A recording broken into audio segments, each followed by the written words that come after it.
ஸ்ரீ சாய் சச்சரிதம் அத்தியாயம் 36 1-2 கோவா கனவான்கள் 2 திருமதி ஓலரங்காபாக்கர் ஆகியோரின் அற்புத கதைகள். இந்த அத்தியாயம் கோவாவிலிருந்து வந்த 2 கனவான்கள் சோலாப்பூரின் திருமதி ஓலரங்காபாக்கர் ஆகியோரின் அற்புத கதைகளை பற்றி கூறுகிறது. 2 கோவா கனவான்கள். ஒருமுறை சாய்பாபாவின் தரிசனத்தை பெறுவதற்காக கோவாவிலிருந்து இருவர் வந்து அவர் முன் வீழ்ந்து பணிந்தனர். இருவரும் ஒன்றாக வந்தபோதும் அவர்களில் ஒருவரிடம் மட்டுமே பாபா தட்சிணையாக 15 பைசா கேட்டார். அதுவும் விருப்பமுடன் கொடுக்கப்பட்டது. மற்றொருவர் தாமாகவே முன்வந்து 35 பைசா அளித்தார். மற்றெல்லாரும் ஆச்சரியப்படும்படியாக பாபா அதை பெற்றுக்கொள்ளவில்லை. அங்கிருந்த ஷாமா பாபாவிடம், என்ன பாபா, இருவரும் ஒன்றாக வந்தனர். ஒருவரின் தகஷிணையை நீங்கள் கேட்டு பெறுகிறீர்கள். மற்றொன்றை தாமாகவே அளித்தபோதும் ஏற்றுக்கொள்ள மறுத்துவிட்டீர்கள். ஏன் இந்த வேறுபாடு என்றார். அதற்கு பாபா, ஷாமா, உனக்கு ஒன்றுமே தெரியாது. நான் ஒருவரிடமிருந்தும் ஒன்றும் எடுத்துக்கொள்வதில்லை. இம்மசூதியின் ஆளும் தெய்வமான மசூதிமாயை குறிக்கப்பட்ட கடன் தொகையை கேட்டாள். அதை அவர் அளித்து கடனிலிருந்து விடுபடுகிறார். கவனிக்கும்படியாக எனக்கு எவ்வித வீடோ சொத்தோ குடும்பமோ இருக்கிறதா? எனக்கு எதுவுமே தேவையில்லை. எப்போதும் சுதந்திரமாகவே இருக்கிறேன். கடன், பகைமை, கொலை ஆகியவைகளுக்கு பரிகாரம் தேடப்பட்டே ஆக வேண்டும். தப்ப வழியே இல்லை என்று கூறிவிட்டு பின் தமக்கே உரித்தான பாணியில் பின்வருமாறு கூறத் தொடங்கினார். முதலில் அவர் ஏழையாயிருந்ததாகவும் அவருக்கு ஒரு வேலை கிடைத்தால் முதல் மாதச் சம்பளத்தை காணிக்கையாகச் செலுத்துவதாகவும் வேண்டிக்கொண்டார். மாதம் 15 பைசா சம்பளமுள்ள ஒரு வேலை அவருக்கு கிடைத்தது. பின்னர் சம்பளம் படிப்படியாக உயர்ந்து 700 பைசா அடைந்தது. ஆனால் அவரின் சுபிட்சத்தில் அவர் வேண்டிக்கொண்டதை முழுமையுமாக மறந்துவிட்டார். கர்மவினை அவரை இவ்விடம் தள்ளிவிட்டிருக்கிறது. அதனால் அத்தொகையை நான் அவரிடமிருந்து தட்சிணையாக பெற்றேன். மற்றொரு கதை. கடற்கரை ஓரமாக நான் உலவித் திரிந்து கொண்டிருந்தபோது ஒரு பிரமாண்டமான மாளிகையை வந்தடைந்தேன். அதன் தாழ்வாரத்தில் அமர்ந்தேன். வீட்டுக்காரர் எனக்கு நல்ல வரவேற்பளித்து வயிறார உணவளித்தார். உறங்குவதற்காக அலமாரிக்கு அருகிலுள்ள தூய சுத்தமான இடத்தை எனக்கு காண்பித்தார். அங்கு உறங்கினேன். நான் ஆழ்ந்த துயில் கொண்டிருக்கும்போது அம்மனிதன் சுவற்றை கன்னம் வைத்து உள்நுழைந்து என் பையிலிருந்த பணத்தையெல்லாம் கத்தரித்து எடுத்துக்கொண்டான். கண்விழித்தபோது எனது 30 பைசா 000 திருடப்பட்டுவிட்டதை அறிந்தேன். பெரிதும் கவலையுற்று புலம்பிக் கொண்டிருந்தேன். பணம் கரன்சி நோட்டாக இருந்தது. அப்பிராமணன் அதை திருடிவிட்டான் என நான் நினைத்தேன். உணவிலும் பானத்திலும் எனது விருப்பத்தையெல்லாம் இழந்து அந்த தாழ்வாரத்திலேயே 15 நாட்கள் புலம்பி அழுதுகொண்டு உட்கார்ந்திருந்தேன். 15 நாட்கள் கழிந்ததும் வழிப்போக்கரான ஒரு பக்கிரி நான் அழுது கொண்டிருப்பதைக் கண்டு எனது துன்பத்திற்கான காரணத்தை விசாரித்தார். நான் அவரிடம் எல்லாவற்றையும் கூறினேன். அதற்கு அவர், நான் சொல்லுகிறபடி செய்தீரானால் உமக்கு பணம் திரும்ப கிடைக்கும். ஒரு பக்கிரியிடம் செல்லும். நான் அவரை பற்றிய விபரம் தருகிறேன். அவரிடம் உம்மை முழுவதும் சமர்ப்பித்துவிடும். அவர் உனது பணத்தை மீட்டுத் தருவார். இந்த இடைப்பட்ட வேளையில் பணம் திரும்ப கிடைக்கும் வரை உமக்கு பிடித்தமான உணவை விட்டுவிடவும் என்றார். அப்பக்கிரியின் அறிவுரைப்படி நடந்து எனது பணத்தை திரும்பப் பெற்றேன். பின்னர் வாதாவை விட்டு நீங்கி கடற்கரையை அடைந்தேன். அங்கு ஒரு நீராவிக் கப்பல் நின்று கொண்டிருந்தது. அதில் கூட்டமாக இருந்ததால் ஏற முடியவில்லை. ஆனால் அங்கிருந்த நல்ல குணமுடைய பியூன் ஒருவன் எனக்காக குறுக்கிட்டதால் அதிர்ஷ்டவசமாக உள்ளே ஏறினேன். கப்பல் என்னை அக்கறை கொண்டு சேர்த்தது. அங்கிருந்து ரயில் ஏறி மசூதிமாயிடம், மசூதி தெய்வத்திடம் வந்தேன். கதை முடிந்தது. பாபா ஷாமாவிடம் அவ்விருந்தாளிகளை அழைத்துச் சென்று அவர்களின் உணவுக்கு ஏற்பாடு செய்யும்படி கேட்டுக்கொண்டார். பின்னர் ஷாமா அவர்களை வீட்டிற்கு அழைத்துச் சென்று உணவளித்தார். உணவின்போது ஷாமா அவர்களிடம் பாபாவின் கதை விளங்காத புதிராக இருப்பதாகவும், ஏனெனில் அவர் கடற்கரை பக்கமே சென்றது கிடையாதென்றும், ரூ. 30,000 போன்ற எவ்வித பணத்தையும் அவர் வைத்திருக்கவில்லை என்றும், பயணம் செய்ததேயில்லை, பணத்தை தொலைத்ததே இல்லை, மீண்டும் அதை திரும்ப பெற்றதேயில்லை என்றும் கூறி அதை அவர்கள் புரிந்துகொண்டு அதன் குறிப்பு நுட்பத்தை அறிந்து கொண்டார்களா என்று கேட்டார். விருந்தினர் ஆழ்ந்து மனமுருகி கண்ணீர் சிந்தினர். தொண்டை அடைக்கும் குரலில் அவர்கள், பாபா நிறைபேரறிவுடையவர், எல்லையற்றவர், தன்னிகர் இல்லாத முழுமுதற் பொருள், பரபிரம்மம்.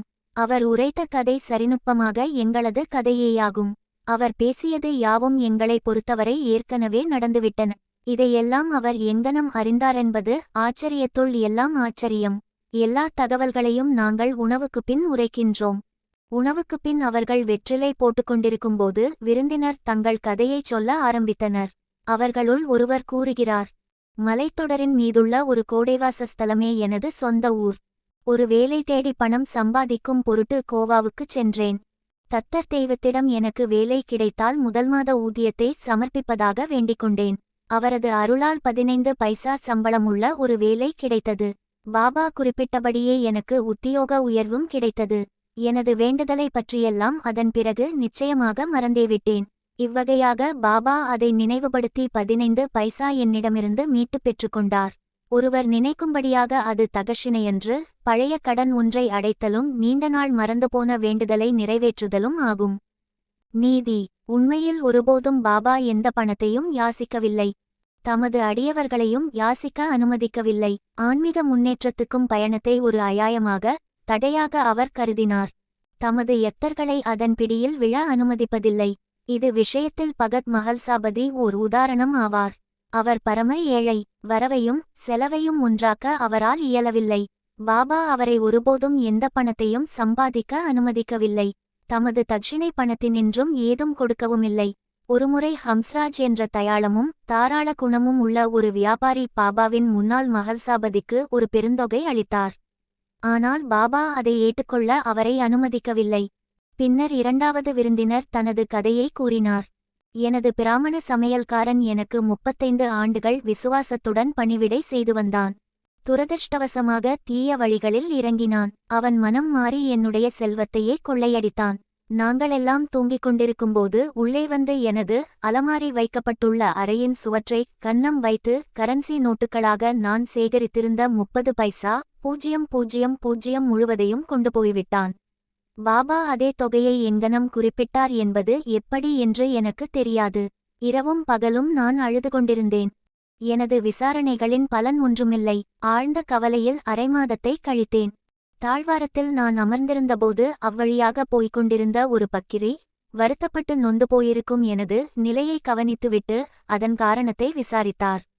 அனைத்தை பற்றியும் அவரிடம் கூறினேன். கோபர்காவன் தாலுகா ஷீர்டியில் சாயி என்ற பெயருடைய அவலியா ஒருவர் இருப்பதாக அவர் கூறினார். அவரிடம் ஒரு வேண்டுதல் செய்துகொள், உனக்கு மிகவும் பிடிக்கும் உணவு ஒன்றை மனதில் நினைத்து உமது தரிசனம் பெறும் வரை அவ்வுணவு உண்பதை நீக்கிவிட்டேன் என்று கூறிக்கொள் என்றார். பின்னர் அவ்வாறே நான் பிரார்த்தனை செய்து கொண்டேன். அரிசிச்சோறு சாப்பிடுவதை விட்டுவிட்டேன். பாபா, அதை எனது சொத்து மீண்ட பிறகும் நான் உமது தரிசனத்தை பெற்றான பிறகும் உண்பேன் என்று உறுதி கூறிக்கொண்டேன். இதன்பின் 15 நாட்கள் கழிந்தன. அந்த பிராமணன் தானாகவே என்னிடம் திரும்பி வந்து எனது பணத்தை திருப்பிக் கொடுத்து தன் செயலுக்காக வருந்தி, எனக்கு பைத்தியம் பிடித்து இவ்வாறு நடந்து கொண்டேன். இப்போது உமது காலடிகளில் என் தலையை வைக்கிறேன். தயவு செய்து மன்னித்தருளும் என்றான். இவ்வாறு எல்லாமே நலமாகவே முடிவடைந்தன. என்னைச் சந்தித்து எனக்கு உதவிய பக்கிரி மீண்டும் காணப்படவில்லை. அப்பக்கிரி எனக்கு கூறிய சாய்பாபாவை காண வேண்டுமென்றே ஒரு தீவிர ஆர்வம் என்னுள் எழுந்தது. எனது வீடு வரை வந்த அப்பக்கிரி சாய்பாபாவை தவிர வேறு யாருமில்லை என்று நான் நினைத்தேன். என்னை காணவந்து எனது தொலைந்து போன பணத்தை மீண்டும் பெற்று தருவதற்காக எனக்கு உதவி புரிந்த அவராம் 35 ரூபாய் பெறுவதற்காக ஆர்வமாயிருப்பார். மாறாக எங்களிடமிருந்து எதையும் எதிர்பார்த்து கொண்டிராது எங்களை ஆன்மீக முன்னேற்ற பாதையில் அழைத்துச் செல்வதில் அவர் தம்மாலான முழு முயற்சியை எப்போதுமே செய்கிறார். திருடப்பட்ட எனது சொத்து மீண்டும் கிடைத்தவுடன் நான் பெருமகிழ்வுற்றேன். அந்த மயக்கத்தில் எனது வேண்டுதலையெல்லாம் மறந்துவிட்டேன். பின்னர் நான் கொலபாவில் இருந்தபோது ஒருநாள் இரவு கனவில் சாய்பாபாவை கண்டேன். இது நான் ஷீர்டிக்கு வருகிறேன் என்று எடுத்திருந்த பிரார்த்தனையை எனக்கு நினைவூட்டியது. அதனால் கோவாவுக்குச் சென்று அங்கிருந்து கப்பலில் பம்பாய் வழியாக ஷீர்டிக்குச் செல்ல விரும்பினேன். ஆனால் துறைமுகத்துக்கு வந்தபோது அக்கப்பல் ஏற்கனவே கூட்டமாயிருப்பதையும் இடமில்லாததையும் அறிந்தேன். கப்பல் தளபதி என்னை அனுமதிக்கவில்லை. நல்ல குணமுடைய எனக்கு பழக்கமில்லாத ஒரு பியூன் குறுக்கிட்டதால் எனக்கு கப்பலில் இடம் அனுமதிக்கப்பட்டு பம்பாய் வந்து சேர்ந்தேன். பின்னர் ரயில் மூலமாக இவ்விடம் வந்தேன். பாபா எவ்விடத்தும் வியாபித்து இருப்பவர் என்றும் எல்லாமறிந்தவர் என்றும் நான் நிச்சயமாக நம்புகிறேன். நாங்கள் யார்? எங்கள் வீடு எங்கே இருக்கிறது? பாபா எங்களது பணத்தை மீட்டுக் கொடுத்து தாமே எங்களை அவரிடம் ஈர்த்து இழுத்ததான எங்களது நல்ல அதிர்ஷ்டம்தான் எவ்வளவு பெரியது! ஷீர்டியைச் சேர்ந்த மக்களாகிய நீங்கள் நிச்சயமாக எங்களை காட்டிலும் எல்லையற்ற அளவு மேலானவர்களாகவும் மிகுந்த அதிர்ஷ்டம் வாய்ந்தவர்களாகவும் இருக்கிறீர்கள். பாபா விளையாடி சிரித்து உரையாடி இவ்வளவு ஆண்டுகள் வாழ்ந்து கொண்டிருப்பதும் உங்களுடனேயே அல்லவா? உங்களுடைய பூர்வ புண்ணிய பலன் அளவிடற்கரியதாக இருக்க வேண்டும். ஏனெனில் அதுவே பாபாவை ஷீர்டிக்கு இழுத்து விட்டிருக்கிறது. சாயியே எங்களது தத்தர். அவரே வேவண்டுதலுக்கு கட்டளையிட்டார். கப்பலில் ஓர் இடமும் அளித்து என்னை இவ்விடம் சேர்ப்பித்தார். இவ்விதமாக அவரது எங்கும் நிறை பேரறிவிற்கும் எல்லாம் வல்ல பேராற்றலுக்கும் நிரூபணத்தை அளித்தார். திருமதி அவுரங்காயாக்கர். சோலாப்பூரைச் சேர்ந்த சகாராம் ஓலரங்காபாத்கர் என்பாரின் மனைவிக்கு 27 ஆண்டு காலமாக குழந்தையே இல்லை. கணக்கற்ற பிரார்த்தனைகளை அவள் கடவுளர்களிடமும் அம்மன்களிடமும் செய்து கொண்டாள். ஆனால் வெற்றி பெறவில்லை. பின்னர் அவள் பெருமளவு நம்பிக்கை இழந்தவளாக ஆனாள். இவ்விஷயத்தில் இறுதியான முயற்சியாக தனது சகோதரியின் புதல்வனான விஸ்வநாத்துடன் ஷீர்டி வந்து பாபாவுக்குச் சேவை செய்து கொண்டு 2 மாதங்கள் தங்கியிருந்தாள். மசூதிக்கு அவள் சென்றபோதெல்லாம் கூட்டத்தால் மசூதி நிரம்பியிருப்பதையும் பாபா பக்தர்களால் சூழப்பட்டிருப்பதையும் கண்டாள். அவள் அவரை தனியாகக் கண்டு வீழ்ந்து வணங்கி தனது இதயத்தை திறந்து பிள்ளை வரம் வேண்ட விரும்பினாள். ஆனால் உரிய சந்தர்ப்பம் கிடைக்கவே இல்லை. முடிவாக அவள் பாபாவிடம் அவர் தனியாக இருக்கும்போது தனக்காக பேசும்படி ஷாமாவிடம் கேட்டுக்கொண்டாள். ஷாமா அவளிடம் பாபாவின் தர்பார் வெளிப்படையானது என்றும் எனினும் அவளுக்காக தான் முயற்சிப்பதாகவும் கடவுள் அவரை ஆசீர்வதிக்க வேண்டும் என்றும் கூறினார். தேங்காயுடனும் ஊதுபத்தியுடனும் முன்னிருக்கும் திறந்த வெளியில் பாபாவின் உணவு நேரத்தில் தயாராக இருக்கும்படியும் அவர் அவளுக்கு ஜாடை காண்பித்ததும் வரவேண்டும் என்றும் கூறினார். ஒருநாள் உணவுக்குப் பின் பாபாவின் ஈரக்கையை ஷாமா துண்டால் துடைத்துவிட்டு கொண்டிருந்தார். பாபா அப்போது அவர் கன்னத்தை கிள்ளிவிட்டார். ஷாமா பொய்க்கோபத்துடன், தேவா, இந்த மாதிரி என்னை கிள்ளுவது சரியா? இந்த மாதிரி கிள்ளி குறும்பு செய்யும் கடவுள் எங்களுக்கு தேவையில்லை. நாங்கள் உங்களையே சார்ந்து இருப்போரல்லவா? இதுதான் எங்களது நெருக்கமான உறவின் பலனா? பாபா: ஓ ஷாமா, கடந்த 72 தலைமுறைகளாக நீ என்னுடன் இருக்கிறாய். இதுவரை உன்னை நான் கிள்ளியதில்லை. இப்போது நான் உன்னை தொட்டதை குற்றமாகக் கொண்டு கோபித்துக் கொள்கிறாயே. ஷாமா, எங்களுக்கு எப்போதும் முத்தங்களையும் உண்பதற்கு இனிப்புகளையும் கொடுக்கும் ஒரு கடவுளையே நாங்கள் விரும்புகிறோம். தங்களிடமிருந்து எந்த மரியாதையையோ மோட்சத்தையோ புஷ்பக விமானம் முதலானவற்றையோ நாங்கள் வேண்டவில்லை. தங்கள் பாதாம்புயத்தின்பால் எங்களது நம்பிக்கை எப்போதும் மிக நன்றாக தெளிந்த விழிப்பு நிலையில் இருக்க வேண்டும். அதற்கு ஆசீர்வதியுங்கள். பாபா: ஆம், உண்மையில் அதற்காகவேதான் நான் வந்திருக்கிறேன். நான் உங்களுக்கு உணஷட்டி பேணி வளர்த்து வருகிறேன். உங்கள் மீது அன்பும் பாசமும் பூண்டிருக்கிறேன். இதன் பின்னர் பாபா தமது இருக்கையில் போய் அமர்ந்தார். ஷாமா அப்பெண்மணிக்கு ஜாடை செய்தார். அவள் மேலே வந்து வணங்கி தேங்காய், ஊதுபத்தி இவைகளை பாபாவிடம் அளித்தார். பாபா அந்த முற்றல் தேங்காயை ஆட்டினார். அதனுள்ளிருந்த பருப்பு உருண்டு சப்தம் செய்தது. பாபா: ஷாமா, இது உருளுகிறதே, என்ன சொல்கிறதென்பதை கவனி. ஷாமா: இப்பெண்மணி அம்மாதிரியாகவே ஒரு குழந்தையும் தனது வயிற்றில் உருண்டு உயிர்ப்புற வேண்டுமென்று வேண்டுகிறாள். எனவே அத்தேங்காயை தங்களது ஆசீர்வாதத்துடன் கொடுங்கள். பாபா: இத்தேங்காய் அவளுக்கு மதலையளிக்குமா? இம்மாதிரி விஷயங்களில் எல்லாம் ஜனங்கள் எவ்வளவு முட்டாள்தனமாகவும் போலி நம்பிக்கையுடனும் இருக்கிறார்கள். ஷாமா: தங்களது மொழி, ஆசி இவைகளின் சக்தியை நானறிவேன். தங்களது சொல் அவளுக்கு குழந்தைகளின் தொடரையே அளிக்கும். நீங்கள் விவாதித்துக் கொண்டிருக்கிறீர்களே தவிர உண்மையான ஆசியை அளிக்கவில்லை. விவாதம் கொஞ்ச நேரம் நடந்து கொண்டு இருந்தது. பாபா தேங்காயை உடைக்கும்படி மீண்டும் மீண்டும் ஆணையிட்டுக் கொண்டிருந்தார்.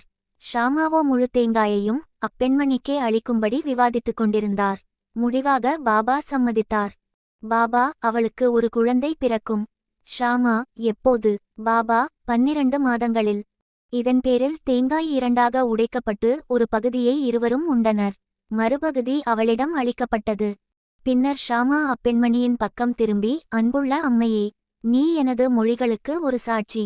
12 மாதங்களுக்குள் உனக்கு குழந்தை ஏதும் பிறவாவிட்டால் ஒரு தேங்காயை இந்த தெய்வத்தின், சாயிபாபாவின் தலையின் மீது அடித்து அவரை மசூதியிலிருந்து வெளியே விரட்டிவிடுவேன். இதை நான் செய்ய தவறுவேனாயின் என்னை மாதவ் என்று நானே அழைத்துக் கொள்ள மாட்டேன். நான் கூறுவதை நீ விரைவில் உணர்வாய் என்று சூளுரைத்தார். அவள் ஓராண்டுக்குள் ஒரு புதல்வனை பெற்றெடுத்தாள். புதல்வனது 5வது மாதத்தில் அவனை மசூதிக்கு எடுத்து வந்தாள். கணவன் மனைவி இருவரும் பாபாவின் முன்னால் வீழ்ந்து வணங்கினார்கள். நன்றியுள்ள அத்தகப்பனார் 500 பைசா அன்பளிப்பாக சமர்ப்பித்தார். ஷியாம் கர்ணா என்ற பாபாவின் குதிரைக்கு ஒரு கொட்டகை கட்டுவதற்காக அத்தொகை செலவிடப்பட்டது. ஸ்ரீ சாயியை பணிக. அனைவருக்கும் சாந்தி நிலவட்டும்.